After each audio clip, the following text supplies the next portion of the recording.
In February 1909, a newspaper article claimed that a man had been snatched up by a winged creature, which then proceeded to bite into the man's neck and drain the blood out of his body before dropping him along a hillside. A local newspaper had printed a story alleging that the beast had killed a man, and the Smithsonian Institution, in response, offered a reward for the hide of the creature. Sightings of the creature spread throughout the US and gained so much traction that even President Theodore Roosevelt reportedly considered hunting it. He allegedly heard about the legend of the beast as he was planning an African hunting safari, but the news of the Snallygaster made him consider postponing the international hunting trip to personally go hunt the Maryland beast instead. Ultimately, the president ended up going on the safari as planned, leaving the Snallygaster to wander the landscapes of Maryland, making its presence known to some of its residents. The Snallygaster is not a new phenomenon in the forests of Maryland.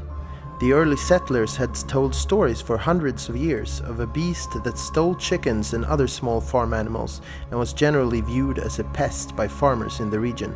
The sightings of the beast date back as far as to the 1700s. In an area now known as Frederick County, German immigrants settled in the 1730s, and they brought much of their legend and folklore with them.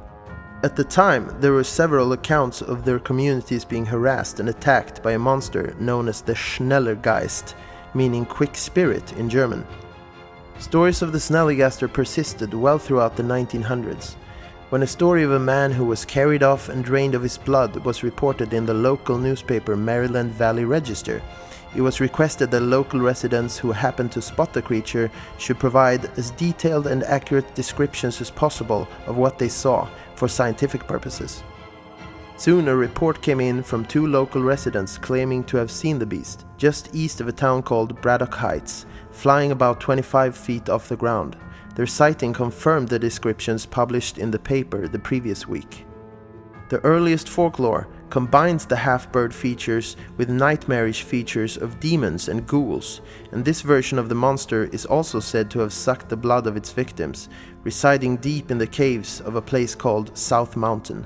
The Snallygaster is believed to be a dragon-like creature with wings, and some reports describe it as half-reptile, half-bird, with razor-sharp teeth inside of its beak.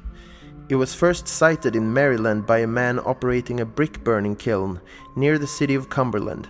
It was first spotted sleeping next to the kiln, and when it awoke, it emitted a harrowing screech and flew away. It was also sighted south of Middletown and seen flying over the mountains between two neighboring cities, where it reportedly laid a very large egg.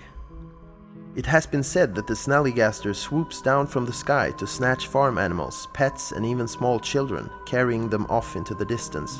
According to some, the creature has a tail, scales, and claws, similar to those of a dragon. Also, there's a report of a metallic beak with the razor-sharp teeth capable of cutting through bone. Others described it as being able to catch prey with octopus-like tentacles coming out of its mouth.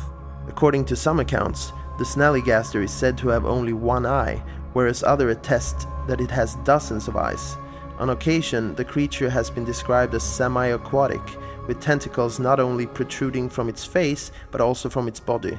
But one thing that everyone that's spotted a Snallygaster agrees upon is the creature's piercing cry, similar to a locomotive whistle. In early reports, the flying creature was reportedly in a lot of places seemingly at once. Allegedly, its footprints were first discovered in the snow in New Jersey, and in West Virginia, it was said that it almost caught a woman. Also, it was found roosting in a farmer's barn, laying an egg the size of a barrel, close to a town called Sharpsburg. A man from Ohio wrote a letter to the newspaper Valley Register, telling a story of a strange creature making terrible screeching noises while flying over his area. His description of it was that it had a big horned head, 2 massive wings, and a tail that was 20 feet long. The legend of the Snallygaster has quite a lot in common with the infamous vampires of Eastern Europe.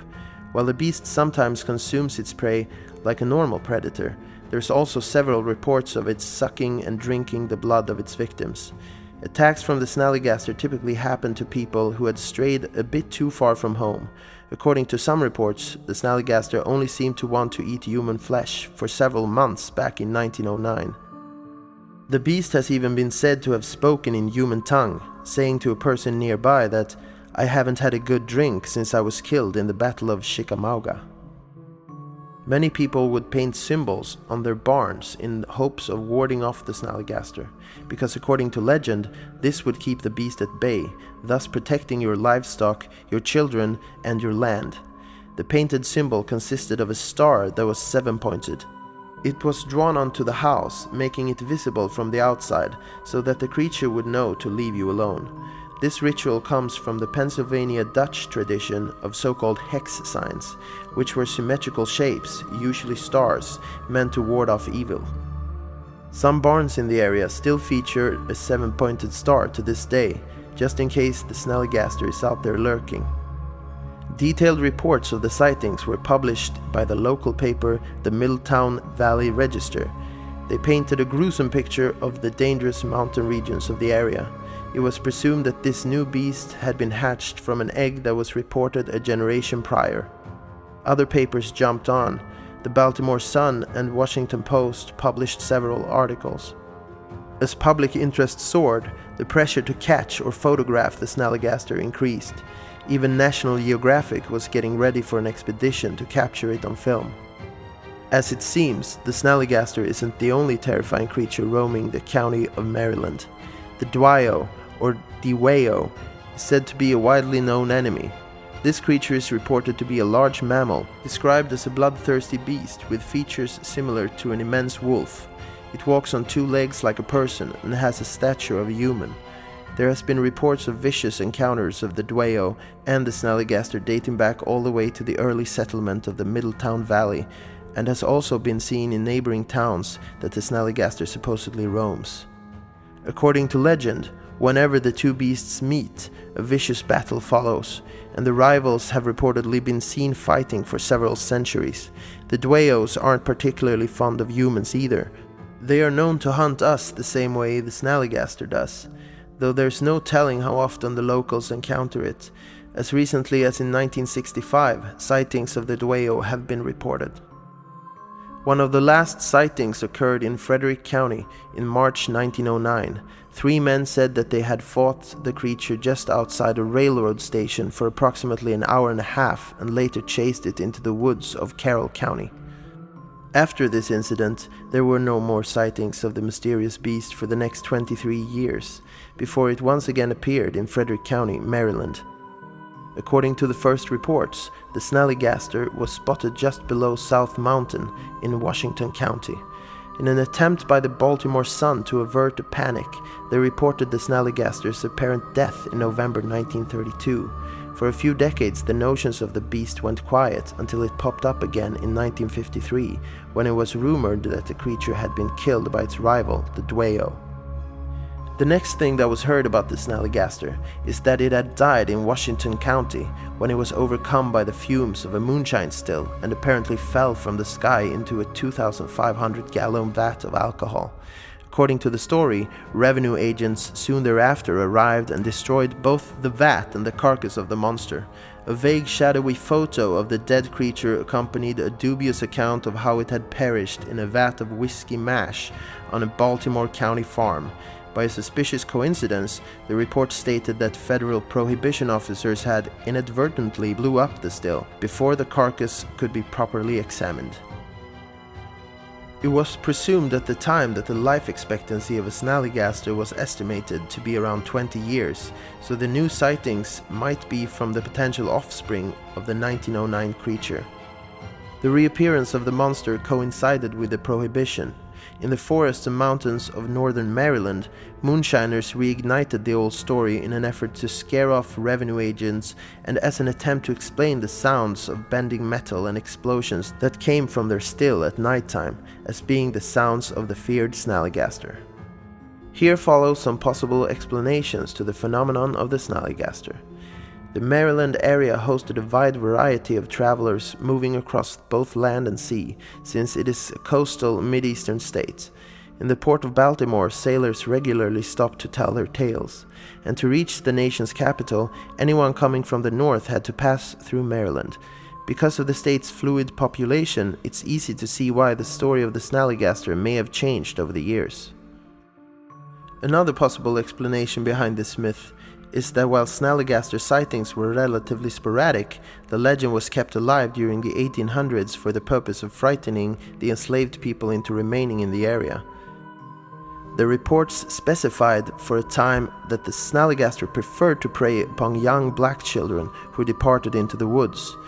Enslaved people who believed the legend understandably feared for their children and their own lives, and because of this were apprehensive to go into the woods after dark. The Snallygaster was often, because of this, referenced as a myth meant to keep enslaved people from fleeing and to scare formerly enslaved people later on. Another interesting theory is that the Snallygaster possibly is a dinosaur. Some people do point out that the Snallygaster resembles, or maybe even is, a pterodactyl or pterosaur. Those dinosaurs do certainly have a similar body type and closely resemble the bird-lizard hybrid talked about in the many legends. Something worth noticing is that fossils of flying dinosaurs have been found in Maryland, so it could be possible that the discoverers of these fossils assumingly belonged to the creatures who were still out there. The legend of the Snallygaster still lives on and can be seen in our popular culture, although the version of the creature is a variation of the Maryland folklore beast. Harry Potter author J.K. Rowling did mention and talked about the creature in Fantastic Beasts and Where to Find Them.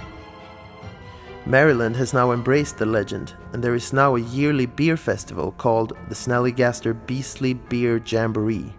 Several books have been written about the creature, and its name has appeared in numerous songs and band names. There are still people who believe the creature is real in the 21st century, and monster hunting teams still collect and report sightings of the Snallygaster.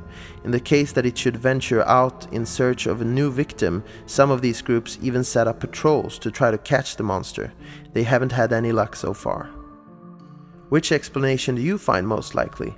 Share your thoughts in the comment section below. Also, if you like this video, feel free to suggest topics for the next one, and also consider supporting us on Patreon. It will help the channel out a great deal. Thanks for watching, and see you in the next video.